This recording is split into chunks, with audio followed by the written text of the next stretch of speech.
Question 2 is, I can't even start to understand how the crab technique can work in hamster style. In YouTube there are almost no hamster style learning videos at all. Maybe you should be the first to teach that style of scratching.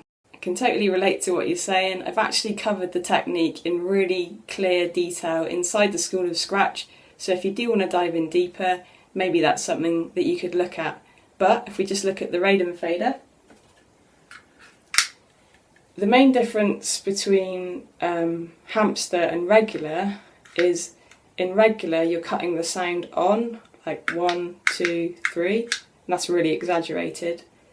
And then in hamster style you're starting with it closed. So the only real difference is that the thumb turns the sound on, like 1, and then 2, 3. So it's just a kind of little tweak, but again, I can break it down in more detail inside the school, so maybe check it out. And the third question is combos. How do you get them? I think a good place to start with that is by learning the chirp scratch and then the flare scratch, and then you can just put them together, literally alternately, to create the chirp flare.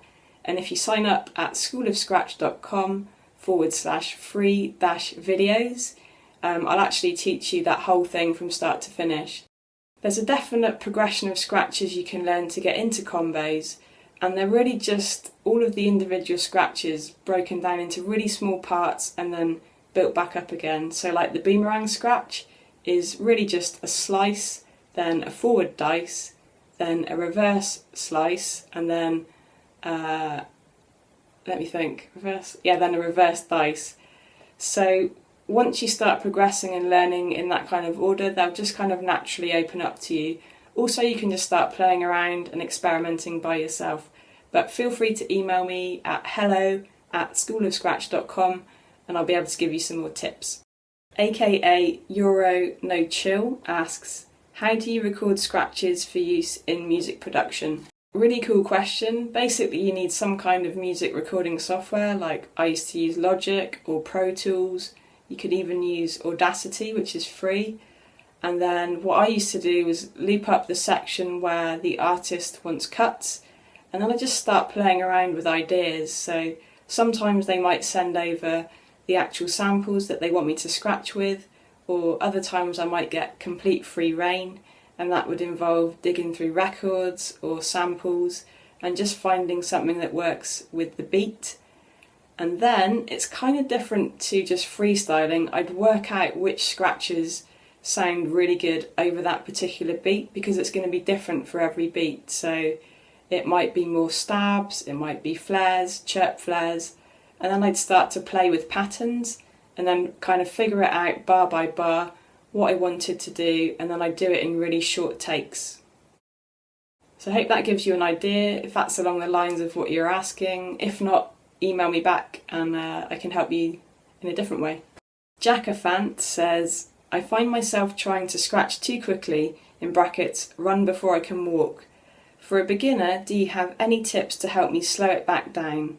I love this question because it's something I see happening all the time, and getting people to slow down when you're excited, you're passionate about scratching, can be challenging, but it's definitely worth doing, so you're actually already aware of that and you can kind of dial it back. But practically what you can do is maybe choose a much slower beat, or you could limit yourself to certain scratches like baby scratches, forwards, stabs, maybe some chirps, and then just see how expressive you can get with just those scratches.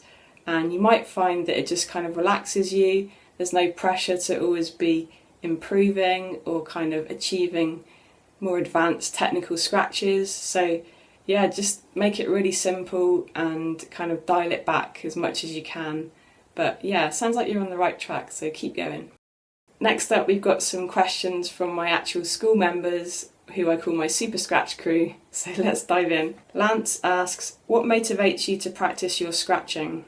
I've thought about this question a lot, and I don't know if motivation really comes into it until I'm at the point where I notice I've not been scratching and I know that I need to get back on the decks just to progress and improve. So at that point I just normally put on a beat that I really love and something that kind of moves me, something that I can really nod my head to, and then I just start playing around and making it kind of fun. But in kind of a wider context, I just love learning new things and I love progressing. Part of my motivation is showing you guys stuff, so that's always cool. But I definitely say that my main motivation comes from just actually turning up at the decks and playing around. I never really force myself to practice. If there's a new scratch I'm trying to learn, then I'll just break it down into really small chunks and then just go really slowly and just try and make it fun, and then recognise my progress and kind of just play with it. And if it gets too much, I'll just stop, maybe have a freestyle, put on a different beat, kind of relax a little bit, have a shake, and go from there. So hope that answers your question.